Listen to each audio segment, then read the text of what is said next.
김성환의 시사야.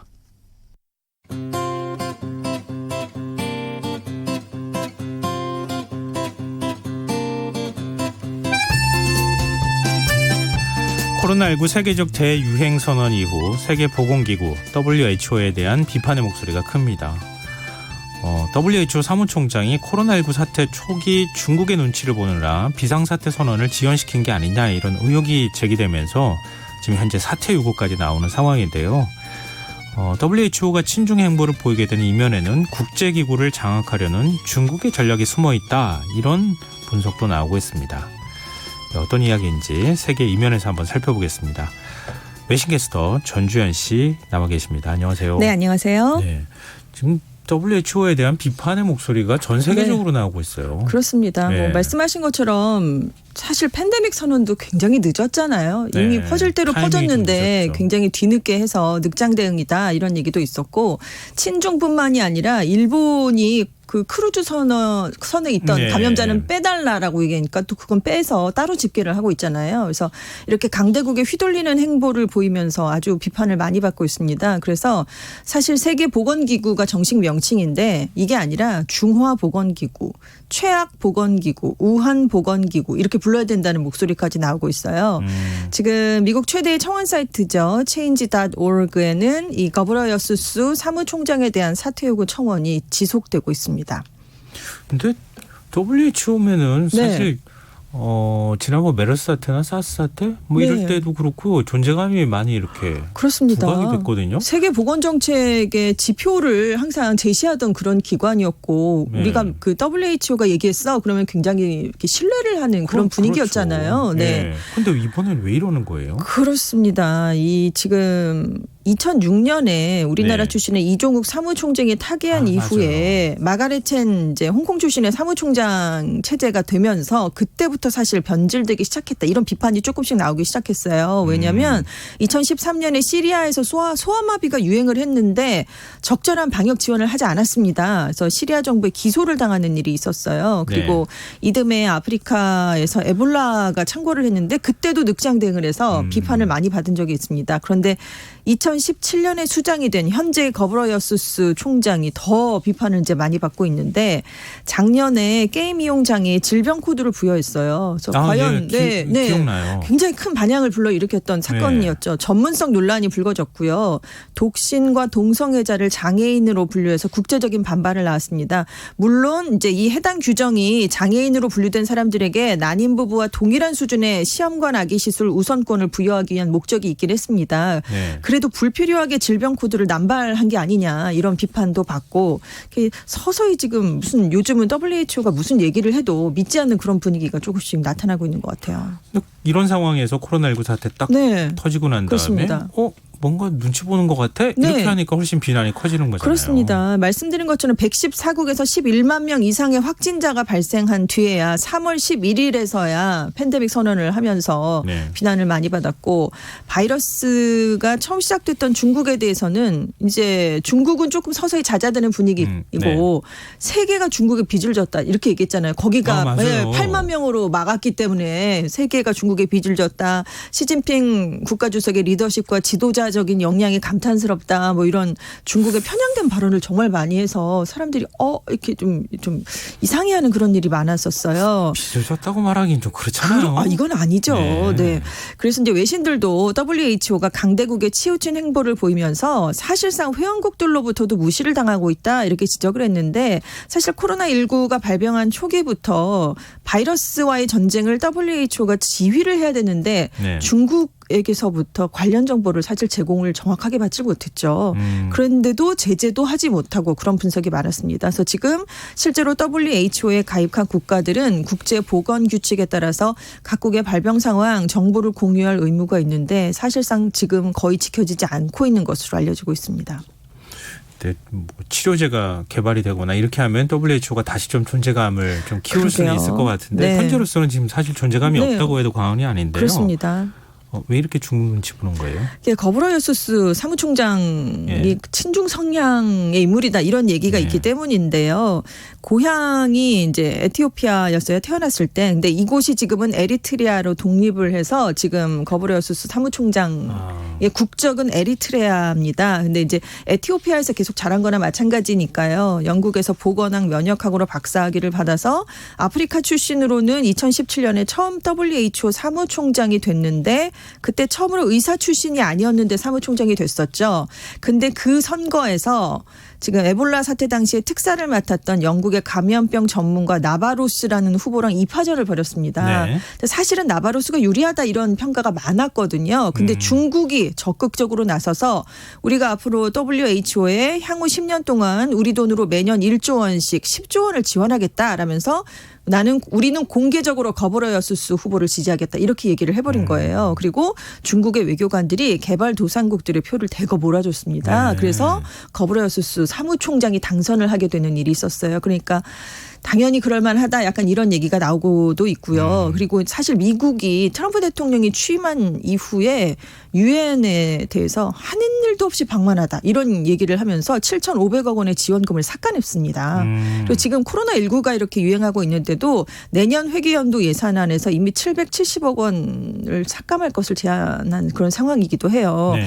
근데 중국 지원으로 처음부터 당선이 된 데다가 지금 미국은 WHO 지원을 축소하는데 중국은 앞으로도 계속 뭐 이렇게 1조 원씩 준다고 하니까 중국 입장을 대변하는 것이다 이런 얘기가 나오는데 사실 지원금을 많이 내는 국가가 발언권이 셀 수밖에 없는 게 이렇게 국제 기구들이잖아요. 네. 그래서 구조적인 문제도 있다 이렇게 얘기를 하면서 그리고 개인적으로는 지금 에티오피아 도로 건설에 중국이 70% 이상을 담당하고 있습니다. 그래서 막대한 지원금을 퍼붓고 있거든요. 그러니까 개인적으로도 좀 우호적인 감정이 있지 않겠느냐 이런 얘기가 나오고 있어요. 그래서 비판을 받았던 게 뭐냐면 보건기구 수장이 됐는데 이례적으로 나는 하나의 중국 원칙을 지지하겠다 이런 얘기를 한 적이 있습니다. 그래서 네.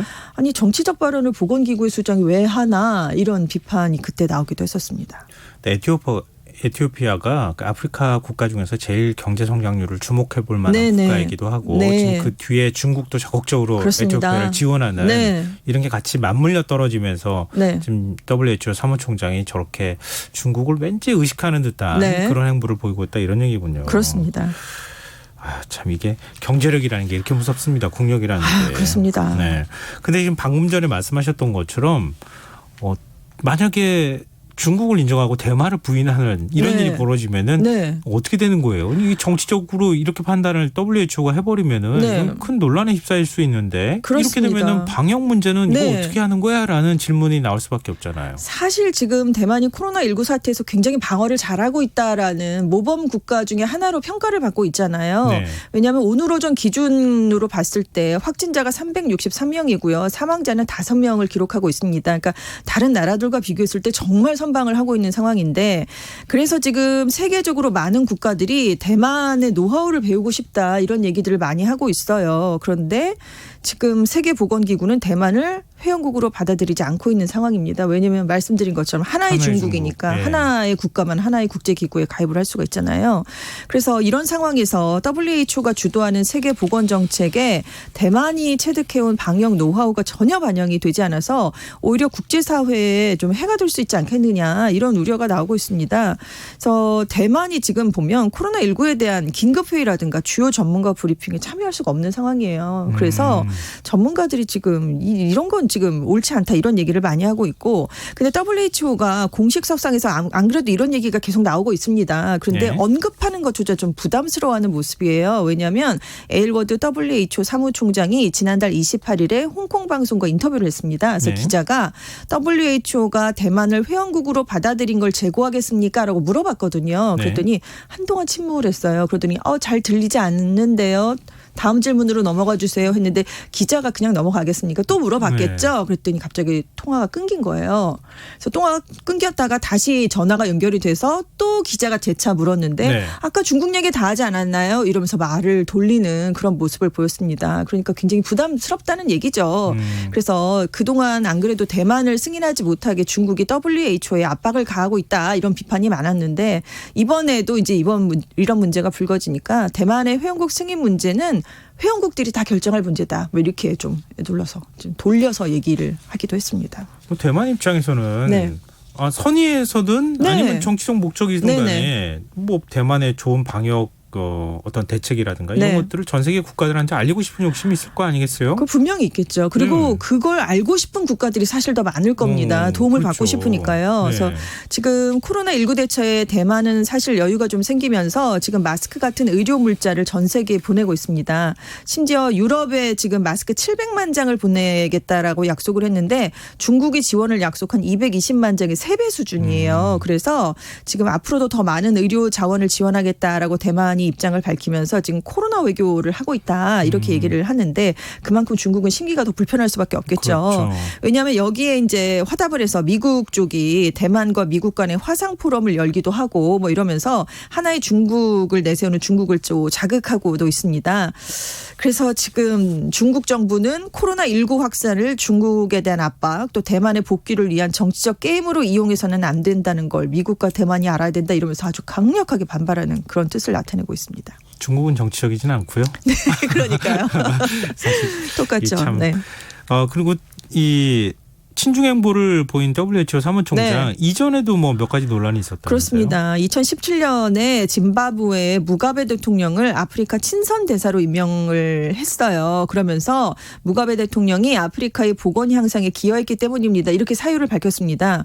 근데 무가베 대통령이 독재를 독재자잖아요. 많이 했잖아요. 유명한. 네, 독재 체제와 관련된 지금 짐바브웨의 의료 환경이 굉장히 열악합니다. 그리고 인권 침해를 은폐시켜주는 행동이 아니냐 이런 비판이 당연히 많이 나왔겠죠. 쏟아지니까 결국 세계보건기구가 무가베를 친선대사로 임명했던 계획을 철회하는 그런 일도 있었습니다.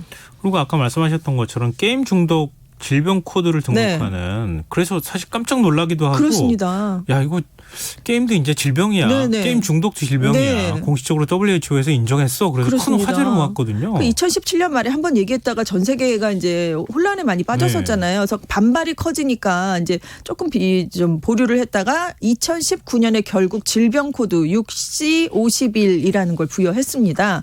근데 이 사건도 좀 뒤를 보면 중국의 로비를 받았다는 의혹이 좀 나오기도 했어요. 왜냐하면 근거가 있어야 이런 코드를 부여하잖아요. 자료들, 그렇죠. 논문들을 내놨는데 일부러 좀 비디오 게임을 악의적으로 연구하는 중국의 공신력이 그렇게 높지 않은 논문들만 편파적으로 골랐습니다. 그래서 게임 중독이다. 게임도 뭐 질병이다. 이렇게 얘기하는 그런 입장만 대변해서 밀어붙이면서 결국 코드를 부여하게 됐거든요. 그래서 그때도 중국의 입김에 대한 비판이 많이 나왔고 결과적으로 지금 대부분의 회원국들이 원론적으로는 환영한다라는 입장만 내놨을 뿐이지 사실은 이 WHO의 해당 권고를 무시하는 행보를 보였습니다. 그래서 그때도 신뢰도가 떨어졌다 이런 얘기가 많이 나왔죠. 근데 이번에 거브라야수스 사무총장이요. 코로나19에 대처하는 방안으로 사회적 거리 두기가 중요하다. 네. 그래서 대신 집에서 음악 감상, 독서, 게임 등을 할 수 있다 이렇게 얘기를 한 거예요. 그래서 아니 게임 중독을 질병으로 분류를 해놓고 게임을 이제는 권장하는 거냐 이런 비판이 네티즌들에게 굉장히 많이 쏟아졌습니다. 근데 지금 마스크 착용 여부에 대한 WHO 지침도 바뀌었다면서요? 바뀌어가는 분위기를 살짝 보이고 있는 거예요. 완전히 네. 바뀐 건 아니고요. 지금까지도 코로나19 예방과 관련해서 마스크 착용에 대해서는 WHO가 굉장히 소극적인 입장입니다. 왜냐하면 올바르지 않은 착용이 오히려 문제가 될 수 있다. 이런 점을 내세우고 있기 때문인데요. 네. 근데 사이언스지가 어떤 지적을 했냐면 이런 소극적인 입장이 오히려 세계적인 팬데믹을 가져왔다라고 얘기를 한 거예요. 왜냐하면 주요 감염 통로가 비말이잖아요. 네. 그리고 무증상 감염자가 많아서 일반인들도 마스크를 써야 서로 다 보호할 수가 있는 건데 WHO가 잘못된 가이드라인으로 수많은 목숨을 잃게 만들었다 이런 얘기를 했습니다. 결국 지금 유럽의 각국 또 미국이 뒤늦게 WHO의 지침에서 벗어나서 마스크 착용을 의무화하거나 적극적인 입장을 하고 있잖아요. 사실 이 국가들이 내세웠던 게 WHO가 하지 말라고 했다 이런 네네. 얘기를 먼저 내세웠었어요. 근데 이제 지금 유력한 국가들이 입장을 바꾸니까 WHO가 지난주부터 뒤늦게 마스크 착용의 효과 여부를 살펴보고 있다 이런 얘기를 갑자기 내놓은 거예요. 그래서 사실 세계 보건 정책을 WHO가 주도를 해서 그렇죠. 국가들이 결정을 먼저 해줘야지. 따라가는 건데 오히려 개별 국가의 정책을 지금 뒤늦게 따라하는 거냐 이런 얘기가 나오고도 있습니다. 좀 거브로수스 사무총장의 입지가 흔들리는 거 아닙니까? 이러면? 많이 흔들리고 있어요. 지금 사태청원 아까 change.org라는 데서 세계 최대의 청원 사이트잖아요. 근데 사실은 50만 명 서명이 목표였습니다. 근데 일찌감치 이게 넘어섰어요. 그래서 지금 목표치를 100만 명으로 늘렸는데 사실 이게 세계적인 청원 사이트니까 이게 50만 명, 100만 명 이상 서명을 해도 각 정부가 꼭 따라야 될 의무는 없습니다. 그래도 세계인이 이렇게까지 생각을 한다라고 그 생각을 모아서 여론의 방향성을 만들어낸다는 점에서 상당한 영향력을 갖고 있어서 상위 기구인 유엔이 그러면 어떤 반응을 보이겠느냐 이런 평가가 나오고 있습니다. WHO가 또 달리 생각하면 억울하다 얘기할 수도 있을 것 같아요. 그렇죠. 국제기구 중에 그렇게 바람 안 타는 기구가 어디 있습니까? 이렇게 또 그렇죠. 반박할 수도 있을 것 같긴 한데요. 근데 다른 기구와 달리 예를 들면 IMF나 아니면은 뭐 유엔도 그렇지만 좀 정치적 목적이 있었던 거잖아요. 그렇습니다. 미국이 주도하는 세계 질서와도 관계가 있는 건데 인류의 어떤 건강과 관련되어 있는 WHO는 탄생부터 지금까지 그렇게까지 정치적으로 이렇게 입김이 작용하지는 않았잖아요. 아닙니다. 탄생 의도는 정말 인류가 전염병 예방을 위해서 국가 간 협력하는 게 필요하다라는 굉장히 순수한 보건에 관련된 그런 목적에서 출발을 한 거예요. 1817년부터 몇 해 간격을 두고 유럽을 비롯한 전 세계에서 콜레라가 창궐하면서 전 세계의 협력이 이제 필요하구나 이런 생각이 모아지게 됐습니다. 그래서 특히나 1차 대전 이후에 스페인 독감 때문에 전 세계에서 5천만 명 이상이 사망을 했잖아요. 그래서 국제 보건이 그때부터 굉장히 중요한 문제로 떠올랐고 2차 대전 이후에 항공기가 보편화되니까 정말 전염병이 빠르게 전 세계로 확산이 돼버렸습니다. 그래서 그때 이제 여러 국가의 국제 공중보건처, 국제연맹 산하의 보건기구 이런 것들이 나뉘어져 있었는데 그때부터 우리가 좀 합쳐서 힘을 모아보자라면서 세계보건기구가 발족을 하게 된 거예요. 그래서 1948년부터 정식 출범을 해서 지금 회원국이 194개국에 이르고 있고요. 우리나라는 1949년에 가입을 했습니다. 그래서 사실 해온 일이 많죠. 콜레라, 말라리아 뭐 이런 전염병의 발병을 낮추는 데 기여를 했고 80년에는 천연두 종식을 선언해내는 그런 성과를 거두기도 했습니다. 근데 사스 때도 굉장히 주도적 역할을 하면서 국제기구로서의 위상이 아까 말씀하신 것처럼 그때까지 높았거든요.